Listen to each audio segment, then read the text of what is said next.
Okay, 7.4 multiplying radicals. So on the surface, not too tough. Just a couple things we got to be careful of and make sure that we do. And if we do that, we'll be in good shape. All right, so the rule. Multiplying radicals, it's coefficient times coefficient, right? Front multiplier times front multiplier, so it's going to be AB, right? Whatever's out in front of the first one times whatever's out in front of the second one. And then to do the actual radicals, you multiply the radicands. So XY. So coefficient times coefficient, front multiplier times front multiplier. And by the way, the index has to match. Right? You can't multiply them unless they're, you can only multiply square root times square root, cube root times cube root, sort of. If you really change them to fractional exponents and convert them, you can then work towards a common denominator and deal with it. But anyhow, it's a whole other story. All right. On the surface, again, we're dealing with same index. So when you look at something like the example here, there's one of them, but that's boring. We usually don't stick the one there. So 3 times 6 is 18. And 2 times 5 is 10. And 10 times 7 is 70. And that is 18 times the square root of 70. See, nice and easy, right? Aren't you excited? Easy lesson. For now. But anyhow, front times front, radicand times radicand. All right, so when dealing with fractions, I would say R-bum, reduce before you multiply. On radicals, it will really help if you'll simplify before you multiply. Simplify before you multiply. And it's just going to save you a lot of issues. So don't write this. Technically, you're supposed to say this, right? And then simplify it. But why do that? Just look right here and start seeing if when they're all together, you can simplify. Because hopefully you agree we're looking for a square root. So square roots, we're looking for 2 of the factors, and the root is that factor, right? So you got 2 3's, and you can take the square root of those 2 3's, and you're left with 3 times the square root of 2.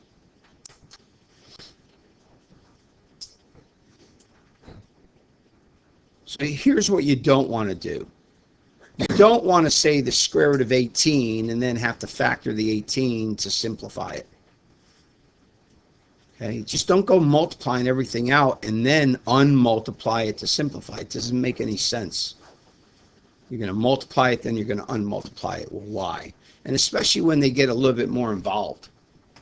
All right, so, you look at B here, and now we're looking for cube roots, so we're looking for 3's. So we got to be careful here, and we want to look to do any reducing we can. Whoa, it's ugly. So again, you're looking at this 20. And look, you can go 4 times 5. That's fine. I'm just going to go 2 times 10 because I already see the 3 2's. Do you see the 3 2's? Because there's 2 of the 2's.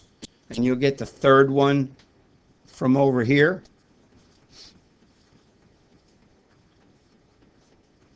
So again, if you can't do this before you multiply it all out, then put it together and figure it out, but you just got to be careful here. All right, so look, I'm going to use green here. There's 2 2's, and there's my third 2, right? So I can take the cube root and get a 2 out. And it doesn't matter whether you stick it in front of the first one or the second one. It's just out, right? Things out get multiplied together. And do you see anything else you can get out?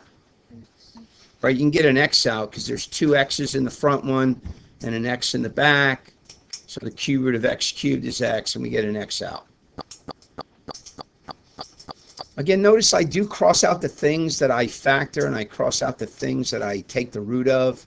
So again, you don't want to get mixed up, right? You want to make sure you got everything that's left. So what do we end up with? A negative 3 times a 2x, so that's a negative 6x. And what do we got left inside? A 25. Right? You don't want to leave it 5 times 5. You'd multiply that out, and you got a 25 left in. It's a cube root, right? We needed 3. We only have 2 5s. So whatever's out's out, and whatever's left in is left in. And you're just simplifying and then finishing up the multiplication. Fair enough? Again, they can get a little bit more complex. Why don't you guys do C? Go ahead and do C. I'm going to pause. All right, so if you're done, what do you got? Say what you got. 5x, right? Okay, and just be careful. Try not to be sloppy. And I'm writing with an electronic pen, so it's kind of hard to be really, really neat. And I'm not the neatest person anyhow. But some of you that are really sloppy, you can lose stuff or miss stuff. So just be careful. Right? There were 3 2s, so we got a 2 out, left a 5 in. There were 4 x's, so we got 3 of them, right? We took the root of 3 of them, left 1 of them in. And there were 3 y's, and we took the cube root of 3 y's. Not a big deal. D, just be careful with the imaginaries.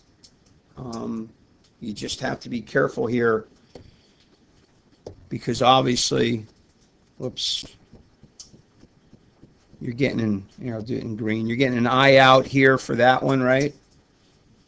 And you're getting an I out here for that one, Destiny. 2 I's. I. All right. And then deal with the numbers. Right? We got a 2 times 5 for that 10, and a 3 times 5 for the 15. So hopefully you see we're getting a 5 out as well. And that's all we can get out, right? So here, let me not skip the steps. So what do we have? 20i squared times the square root of 6. And Destiny remembers that I squared is negative 1. So remember that's a negative 1. So we end up at negative 20 times the square root of 6.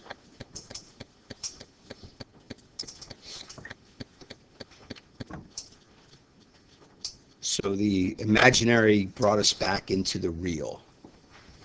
Get real. All right. Everybody okay with that? Hey, if there would have just been one I, then you would have been left with an imaginary answer. Remember, you can multiply anything, so it doesn't matter. Like terms aren't a factor there because you're multiplying. All right, just be careful in distributing. For some of you, it might be to your advantage to write it out a little bit as you distribute. So, for example, right, this is what we're distributing. So I'm always looking at the radicands. I'm always looking at what's underneath the radical. So I'm looking at a 6, thinking 2 and 3, and looking at a 5 and saying there's not 2 of anything, right? So that's a straight multiplication. So this front one is 6 times the square root of 30.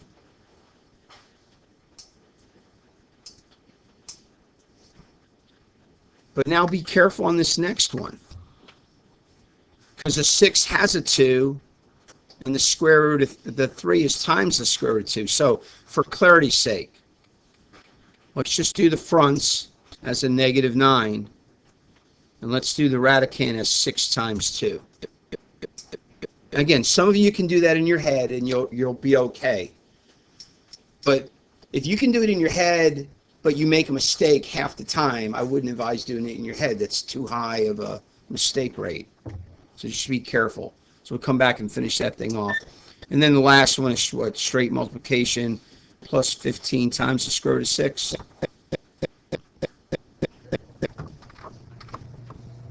So now we got to get that 2 out of the middle term, right? Because there are 2 2's in there. not Desmond.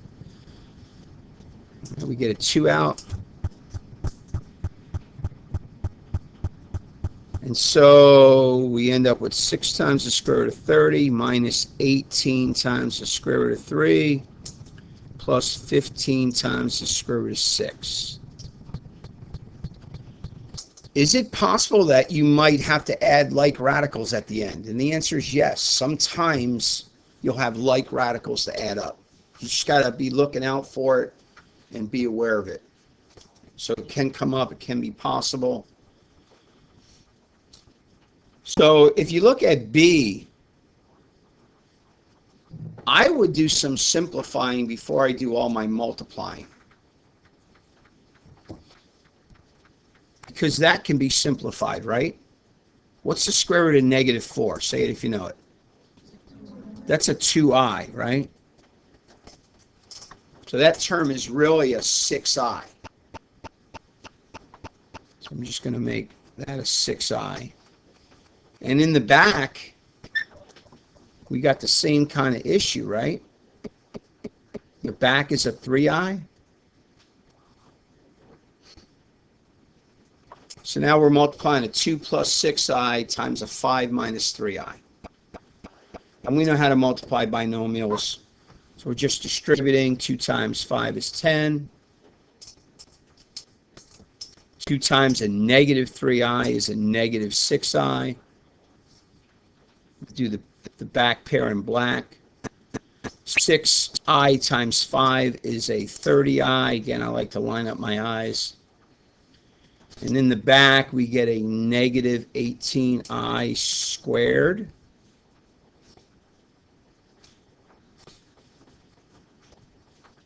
So again, anytime you see an I squared, you're thinking negative 1. And do you guys remember the proper way to finalize your answer for a complex number? Right? Real part in the front, imaginary part in the back. So that very back is a positive 18, right? Agreed, negative 18 times negative 1. So positive 18 and 10, that's a 28. And the middle is what? A 24i. So 28 plus 24i. Josh? Okay.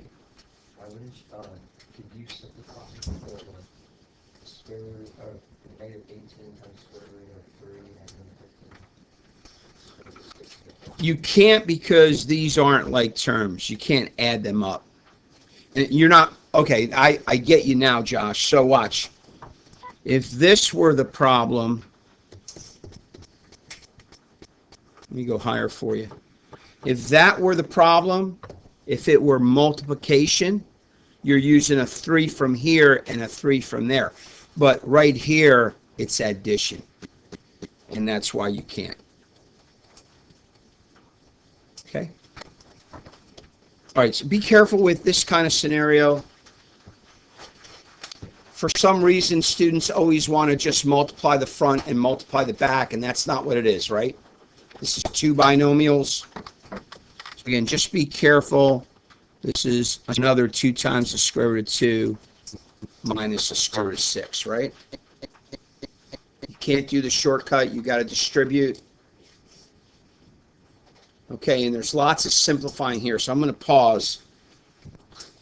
All right, so hopefully that's where you ended up. 14 minus 8 times the square root of 3.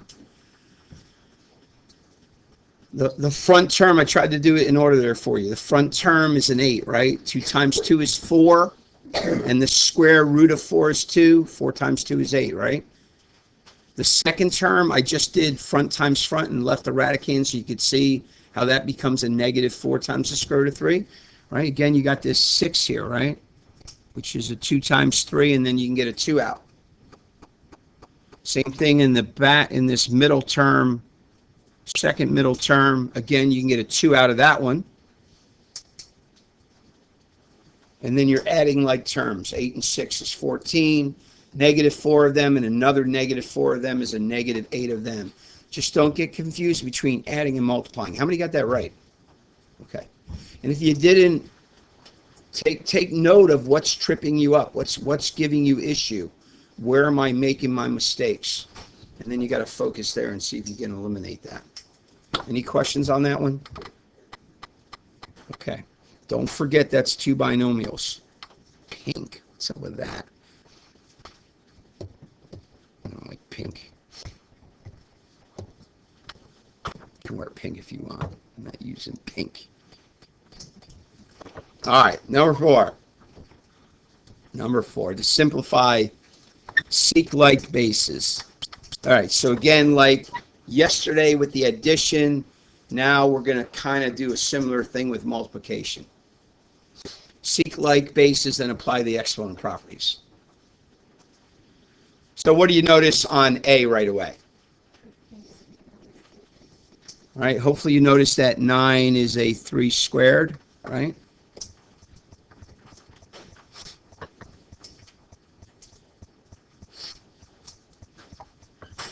And we know x to the a to the b is x to the a times b. So what do we have there? A is 3 to the 4th times 3 to the 10n. And now you did something similar to this last night. So what does this thing end up? Somebody raise your hand and tell me where this thing ends up. Luke, where does this end up? 3 to the what? 3 to the 4 plus 10n, right? You add the exponents. And that's all you can do. You can't add a 4 and a 10n. If it was 4 and 10, you'd end up with 14. But it's 3 to the 4 plus 10n power. And that's it on that one. That's as far as you're going. So the second one, you have some distributing, and you have some of that to deal with. The back is kind of boring. Not a whole lot going to happen there. But in the front, right, you got that 2 cubed. And an 8 is a 2 cubed times an x minus 7. Right? And the back is just going to be the negative and then the 2 cubed times the 5. Which I would make the back a 40. Actually, that negative sign in front of it, right? So it ends up a negative 40. Is that okay with the back? Might as well just make that a number. Okay, so where are you going to end up with on that front term? Go ahead and figure out that front term. So 2 to the 3x minus 18 minus 40 on that one. Last couple.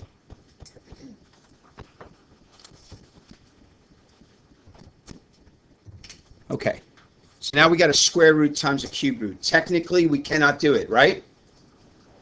But let's convert them to exponent form from radical form. So the square root of 2 is 2 to the 1/2, right?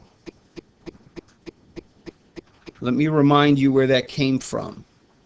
The 2 has an exponent of 1 not shown. That's the top one.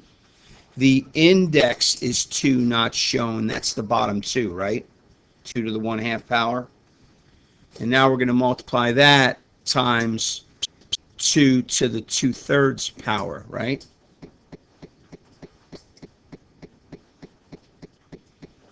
And now we can go x to the a times x to the b equals x to the a plus b, right? Now we say get a common denominator, which we know is going to be 6. So multiply the bottom of the half by 3. Whatever you do the bottom, do the same thing at the top. Multiply the bottom of the 2/3 by 2. Whatever you do the bottom, do the same thing at the top. So now what do we have? 2/6 plus, no, we have 3/6 plus 4/6. And we end up with 7/6. So we have 2 to the 7/6 power. Or the 6th root of 2 to the 7th. Now I put it back in the radical form. And punch in your calculator 2 to the 7th. And I think that's 128. 2 to the 7th is 128. So that thing is actually the 6th root of 128. I know that's odd, but that's reality. Okay. Luke. Say again?